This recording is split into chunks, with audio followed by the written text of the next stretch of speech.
So we are here again with another episode of Dai Good Talk, and this is the entrepreneurship segment. And today we have Kadissa Alexander, who's blessing us with her presence, and she's going to share a bit more about herself and tell us about her business and the services that she offers. Hi, good evening. So, as Kendall said, my name is Kadissa Alexander.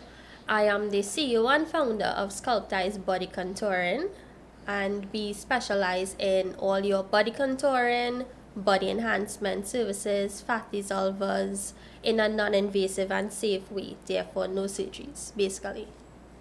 All right. So, what inspired you to start Sculptize Body Contouring, and how did your journey in entrepreneurship actually begin? So let me go with the second part first. My journey actually started as a child going to school. We lived in Chagonas and we had, I think, one of the, well, a pomerac tree with some of the biggest pomerac. And I wanted a bike. And my parents told me no. So I decided to climb the tree. I picked pomerac and I went by my aunt and I sold it. And I realized, okay, make some good Hustler funds with it. mindset. Yeah, always from young. And every time the tree bore fruits, I would do that same thing. And that went on to me. Well, as I got older, I ventured into the real estate industry. And I fell in love with real estate. And I thought, well, this is my thing. And of course, real estate was successful. I decided to pair that with insurance because it goes hand in hand. It goes hand in hand, yeah. Yeah. And everything was going well until COVID-19 hit, and I was forced to look at an ulterior source of income. At that point in time, I would have seen that the whole cavitation body contouring was taking over social media because persons were looking for a way to stay fit without going to the gyms, mainly because they couldn't. And did my research, found it very interested, decided to get trained and take a chance at it as a business. So, where's your business located right now? So currently we have 3 locations in Trinidad. So we are Woodbrook, RPT Avenue, Woodbrook, Tunapuna, and Marabella. And we visit Tobago every 2 weeks to provide services. How do you juggle the various locations? So I have a very supportive staff and family. So it's myself and my sister, and we schedule based on appointments. So days where we have appointments at one location, we head across there. So it's a lot of driving, Okay. but I like to keep the service a certain standard. Right. Yeah. All right. So, what personal challenges did you face when starting your business, and how did you overcome them? I know you would have told us about the paradigm shift with COVID-19 and you transitioned. You told us about the hustle from riding the bike, the pomerac. But when you first started, what main challenges you faced in your business at that point in time, and how did you deal with it? Surprisingly, when I started, and as I said, it was a risk because this was starting a new business during COVID, I did not have any hiccups. Shockingly, and with God by my side and my family, business ran smooth. I've never had any negative feedback, anything like that. However, the challenge I am facing now is, of course, I am looking to expand, and finding trustworthy staff is one of my biggest challenges right now. Tell us some of the challenges you would have had with staff that you said trust, and I know that's a key thing in everybody's Yeah. life. Why is that so important to you, and what challenge did you face with untrustworthy individuals in your business? Honestly, I haven't had any untrustworthy clients. Staff. Staff. But I think from working, because I worked in the sales sector, I work in customer service and seeing what goes on in businesses, I think that is where my fear comes from. And then again with the level of service. So even though my business has grown, my clients always tell me that they get a nice, homey, welcoming atmosphere when they come in. So customer service, I've learned, is something not everybody has. Mm-hmm. And I've yet to touch out there or put myself out there to figure it out. But Okay. I'm hopefully looking to embark on that soon. So, I mean, yeah, it sounds more, tell me if I'm correct, your challenge with staff would more be along the lines of the customer service in terms of representing your brand the way you would like it to be shown. Yes, yes. All right, yeah. All right. So, how has your background and your previous experiences shaped the way you approach business today? Customer service. Right. So, So- where did you do customer service training? I didn't actually do. Okay, so well, during when you train for insurance, they do teach you customer Right. service to an extent. But I think training and having experience in something is two different arenas. Mm-hmm. So I would have worked with a lot of bigger companies in their sales department and in their customer service department, and of course picked up certain skills, especially when you are in HR and you have to deal with customer complaints. Right. So everything I would have learned from my past employment history, I took with me when I started my own business. Okay. All right. So, what makes Sculpti's body contouring unique in the market, and how do you ensure it stands out from competitors? So what makes us unique? I would say one, the services that we provide. Mm-hmm. So even though body contouring is a very popular industry right now, all of my treatments, apart from the basic cavitation and skin tightening, my injectables are fully organic. So I am very particular when I choose what products I offer. Right. Especially since my target market is more mothers or women with polycystic ovaries and fibroids, hormonal imbalance. So a lot of my service not only helps with the aesthetics, but it has a lot of other health benefits as well. So, okay, forgive my ignorance. I need you to tell me exactly what is body contouring. Okay. What are the non-invasive injectables that you mentioned there? I have no idea what those are. So, Okay. forgive my ignorance. Explain it to me step by step and be as detailed as possible. I'm sure there are other people listening who share the same sentiments. Right. So body contouring is the term used for any non-invasive treatment that is done when it comes to contouring the body. Right. So under that headline, you have the basic treatments, which are cavitation. Right. Cavitation uses an ultrasonic wave, and that causes the fat cells to burst, and you pass it out. Okay. All right. It just sounds scary. This is just a machine that is passed over the area. Our skin tightening treatment is radio frequency. It uses a heat and a light that stimulates collagen production in the area. Mm-hmm. Now, for those who don't know, collagen is what keeps our skin nice and firm and tightened, Okay.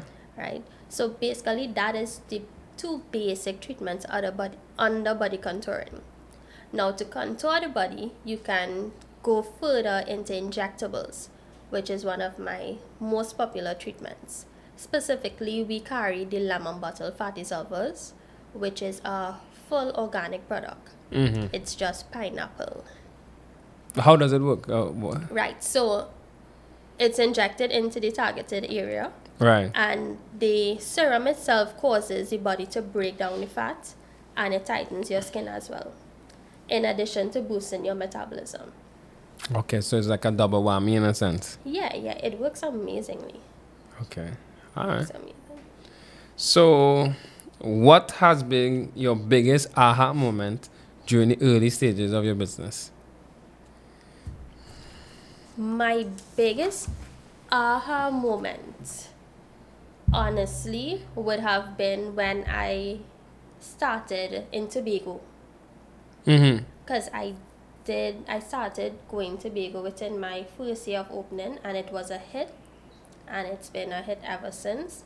And I think that was one of my proudest moments, actually taking my service.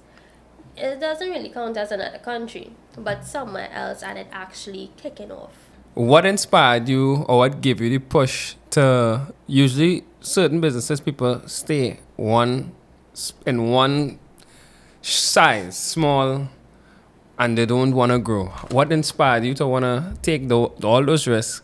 Because I'm sure the different locations that you mentioned, I'm sure I'm not sure, but I'm of the opinion that you're probably renting these spaces, Yeah. right? That's a big risk, right? To know that you have another added overhead, which is an additional rent that you have to pay. What inspired you to take those risks? Why did you see fit to take those risks? So I think, firstly, anything in business is a risk. It depends on if you're a risk taker or not. And in order to expand, you have to take risk. So my main reason for opening the different locations was to cater to my clients. Right. Because initially I started at San Fernando. Right. And even though I had clients willing to come from Carnage and these far places, it is an inconvenience for them. Right. The Right? the location, yeah. Yeah. So, and then they choosing to come by me says one thing when it has multiple places doing the same thing on their side. So to cater to their needs, I opened the various locations so it's convenient to everyone. Okay. That's my main reason. Alright. I mean, it's a very, how can I put it? It is a big risk, and I mean, just see me if I got you embark onto another island, Tobago, and you're offering same service, but I mean, you can't just reach Tobago by snapping your finger. So it takes planning. Tobago takes a lot of planning, but again, as I said, I love going to Tobago. Like my clients, all of my clients are so loving and welcoming, and some of them they call and make sure I eat or they bring food for me. I have a very close relationship with my clients. Okay.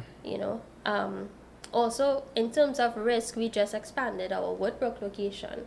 So I always wanted to do made it bigger or something? Yes. So right. I always wanted to do a beauty hub.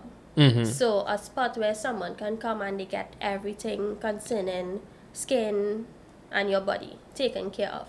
So we just partner with Serene Soma to bring a beauty hub at our Woodbrook location. Serene Soma. Okay. Yeah. So you can actually come in and get your nails, your pedicures, your waxing, massages, everything you could think of at that location. All right. A one-stop shop. A one-stop beauty shop. Yes. It sounds interesting.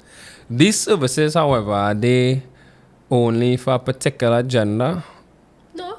Right. We have male clients, female clients.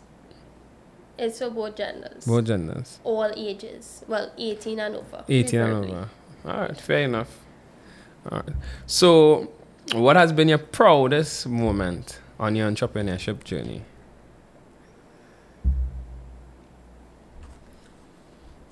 That's not that one. I think I want to tell you it. Huh? Can I help my hair? Something you're happy about? You see, the thing I would say is my proudest moment would be the collab with Anya, but I'll get backlash for that. How's my ring? We had to edit all this? Yeah.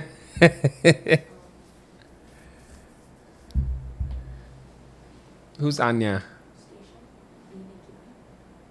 We do this before.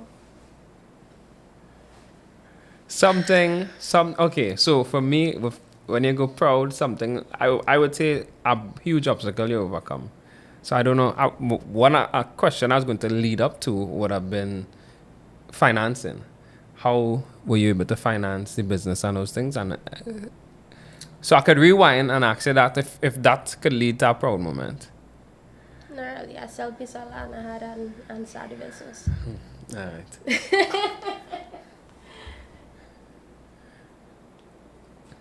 So you mark that question? Yeah, no pause a minute. Yeah, we'll pause. So I'm a person, even though I think life is an obstacle. So even if I so we can start because you're sounding authentic there. All right. So I'll ask the question again, and then. So, what has been your proudest moment so far in your entrepreneurial journey? So proudest moment I would say is being that we have just been, well, I've just started Sculptize, this being the fourth year, Right. having reached to where I am today in terms of having the 4 locations, having a good clientele, being able to collaborate with different persons. Yeah. You're I think- respected in the industry, basically. Yeah. Yeah.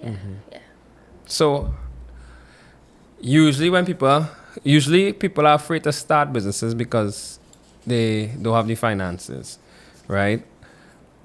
How has that been for you in terms of how were you able to start the whole expense aspect of even purchasing your equipment, being able to fund your rental location and whatnot? What was the challenge there for you?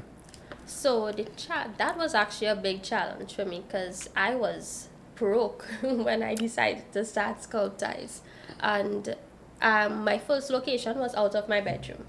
Right. Okay. Honestly, was Yeah. out of my bedroom. I purchased my equipment because at that brink of COVID, I was purchasing a piece of land, so I would have made a down payment on that. And when the idea came to me to start Sculptize, I took back that funds and I took that big risk to invest it into the business, hoping it went well, and thankfully it did. And that's another risk you take there. Yeah. Ah. Yeah, because my parents, they were like, when I did a whole presentation, and For your parents? yeah, because I mean, you had to get approval. So I did a whole presentation, and at the end, they were like, "You really think this gonna make sense when people broke and have no money?" I was like, "Yeah, people like to take care of themselves, and they like Let's find money to look good. Yeah, it is. Find your money to look good." So yeah, thankfully everything went well, and we are here today. All right. Do you experience any challenges with Forex? Yes. You want to tell us a bit about your challenge? As a touchy topic, as I'll get Well, I to mean, that as first. business owners, I mean, if you are a business owner that most of your raw material are not from the country, the best practice is to seek it abroad. Yes. And that's where the Forex issue comes in. So actually, Forex is a big issue for me in terms of, one, to get a credit card down in this country right now is so ridiculous. And then when you do, they come and they cut the limit. Right. So currently, being that all of my injectables and fillers are imported, I either have to ask a friend and pay him extra to import some, well, to purchase through his credit card, or ask another person.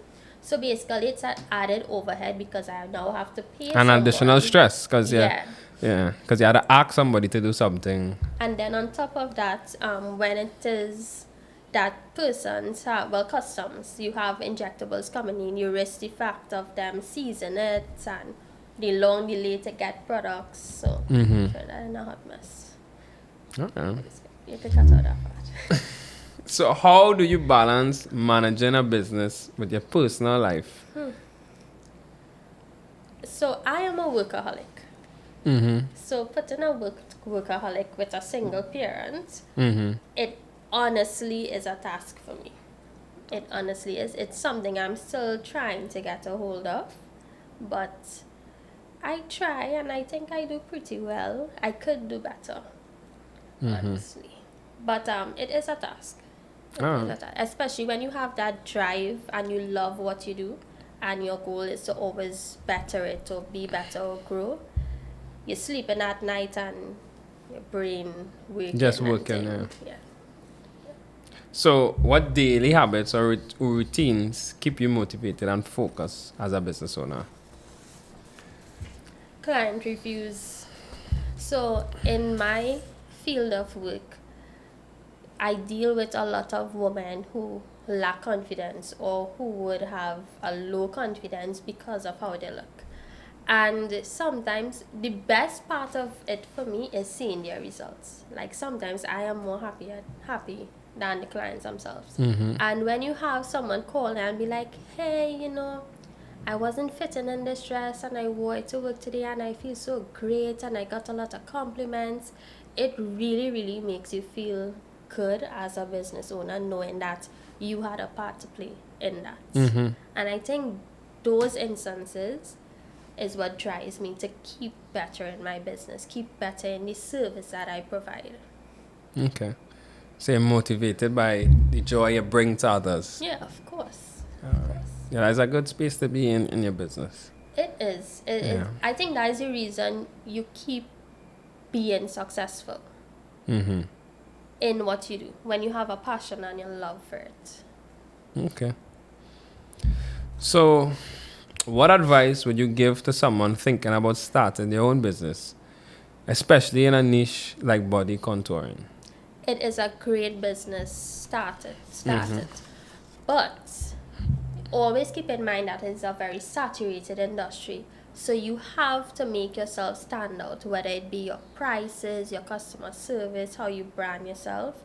You have to be different. So, give us one tip that you would give to any individual in terms of them standing out. What would you suggest that they do? I personally would say customer service. Customer service. Because customer service is something people will stay with, and it will always be the reason that they come back. So for instance, my South location, it isn't the most elegant look. I did it more homey and cozy.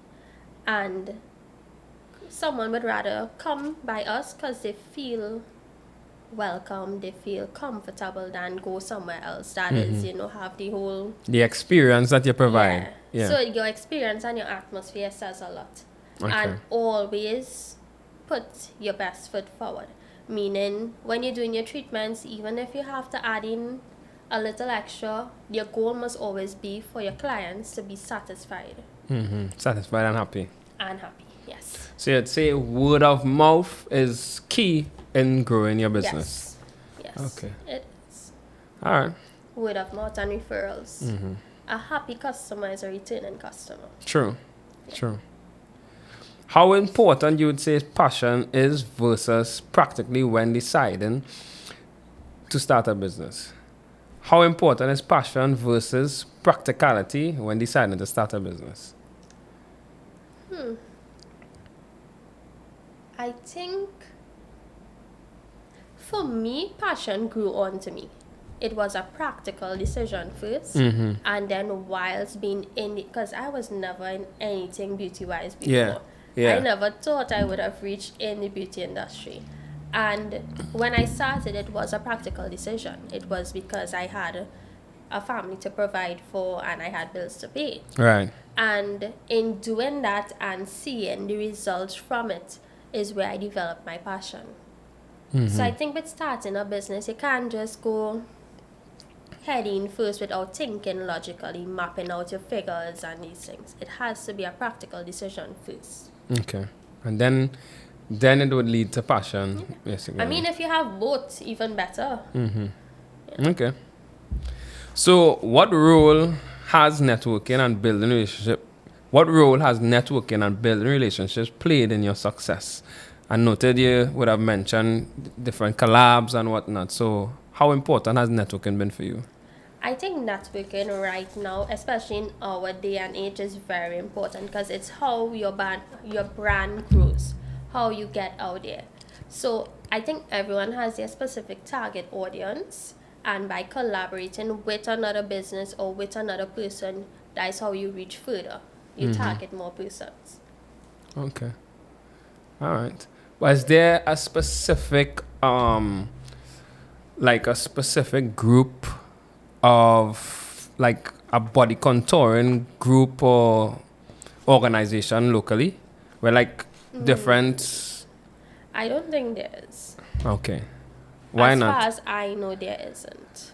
But what you would find is like beauty groups, because remember, body contouring is just an aspect of beauty. Right. So when you think about self-care, apart from body contouring, you get your lashes done, you get your nails done. So there is a body for aesthetics, and body contouring just falls under that. It's just part of the broad space of the umbrella. Yep. All right. Okay. So we want to closing question. Where do you see Sculpture's body contouring in the next 5 years? And what motivates you to keep pushing forward? So, in the next 5 years, I do want one more location in Trinidad. So that is 4 locations in Trinidad and one in Tobago. Yes, Right. my clients are demanding a location in Chagonas. Right. So, that will be the next step. And I do want to expand down the islands. Okay. All right. Again, that would be a practical decision because I have to research the market and it's not just pick up and go. It's Right. a lot of research that comes into it. Apart from that, in the next 5 years, I just became an accredited training provider. So, Of same Aesthetics. aesthetics? Okay. so my next step will be to start offering courses and eventually a school. What body does that accreditation? There are various bodies, so I specifically accredited with the Beauty Academy and course accreditation. One of the more popular one in Trinidad is IPHM. Right, okay. All right. So you seem to be a very industrious young lady, right? Ambitious, I would say as well. Just hearing the whole aspect of the different locations that you have and even the aspirations, it seems like you have a very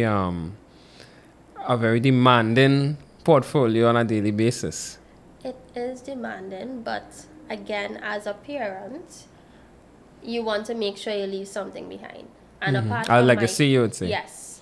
I already tell my kids, you have to take over when I'm not here. And I have siblings. Right. And I always tell my siblings, I never push them to go and work for someone. You should always have your own. So, as you would have mentioned, legacy seems to be very important to you. What are some of the key things that you are doing right now to ensure that there is a legacy for your business? Firstly, training my sister to make sure she could take over and head everything. Your sister? Yeah. Okay. This lovely young lady there. Right. Right. But apart from that, of course, in terms of legacy, you have to cater for if you the main person not being here. So, putting things in place like finances. So, making sure you have a key man insurance. I learned that from the insurance world.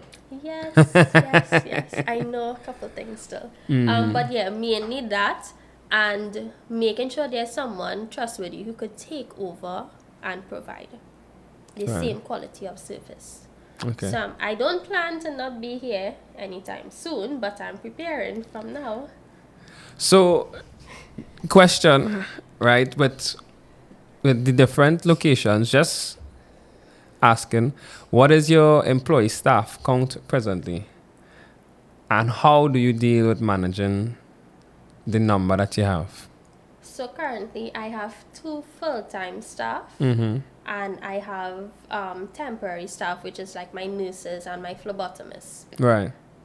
I have a very I'm a straightforward person. I'm a very friendly person, so I've never had any issues with them Right. thus far. Okay. Hopefully not. Yeah. All right. Well, you seem to have a lucky business model there because. I would say I have been lucky since I've opened my Well, you business. gotta give us that luck. Sure. It seems like you have been lucky too, though. I think I need some advice from you. I could give advice, but I mean, I'll be very honest. I'm not that lucky with human beings, I would say. Right, and I think a lot of business owners and a lot of people would also share the same sentiments. I mean, you remember you're dealing with different characteristics, different personalities, and it's a mix, right? Sometimes your personality may not mesh with an employee that you hire today, and then you see the true colors a week or 2 weeks or 2 months down the road. So, I mean, I don't know if you have those type of situations or thankfully, I scenarios. have none. Well, that's what I say. I have You're a very Yeah. lucky individual. So my right-hand employee is this young lady here, and Your sister. yeah, we are twins. Right. So our personality Meshes. very well, Right. and of course, it's a learning experience for her Right. as well. Apart from that, I have always the few staff that I have that work with me. I have always been lucky enough to never encounter any issues. Okay. I'm very thankful for that. All right. Okay. So, in closing, can you give the viewers one motivational line out of probably something that you share, something that keeps you motivated, something that keeps you going, something that wakes you up in the morning and tells you, hey, I have to get this done? Really? Yeah. I wouldn't say. I think so. For me, would be different. For someone else, I guess Right. parents. Yeah, could yeah. relate. You're sharing Yeah. your. So my drive is my kids. Right. Honestly speaking, my drive is my kids. So and that's your why. That's why you do what you're doing. yeah, Right. and the fact that I like nice things.